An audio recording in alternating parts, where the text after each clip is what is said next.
Hello ladies, మీకు కూడా నాలాగా ఇలా చెస్ట్ ప్లీట్స్ అనేవి నీట్గా కనిపించాలి అంటే ఎలా చేయాలో చూపిస్తాను ఈ వీడియోలో మీకు. ఫస్ట్ మనం షోల్డర్ పిన్ పెట్టుకుంటాం కదండి, అక్కడ నుంచి మన లెఫ్ట్ సైడ్కి ప్లీట్స్ని స్ప్రెడ్ చేసుకోవాలి. ఒకదాని మీద ఒకటి ఇలా మన హ్యాండ్తో మూమెంట్ ఇస్తూ ప్రతి ప్లీట్కి ఈక్వల్ గ్యాప్ ఉండేటట్లు పెట్టుకోవాలి. అంటే 1 ఇంచ్ ఆర్ 2 ఇంచ్ మన సైజుని బట్టి, మెజర్మెంట్ని బట్టి మన ఫస్ట్ ప్లీట్కి ఎంత గ్యాప్ పెడతామో తర్వాత ప్లీట్స్కి కూడా అంతే గ్యాప్ పెట్టుకోవాలి. అలా పెట్టుకుంటే చెస్ట్ ప్లీట్స్ అనేవి నీట్గా కనిపిస్తాయి. ఇలా మనం పెట్టుకున్న తర్వాత ఐరన్ చేసుకోవాలి.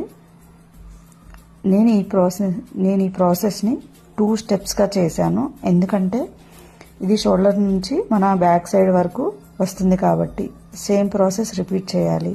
ఈ వీడియో కనుక మీకు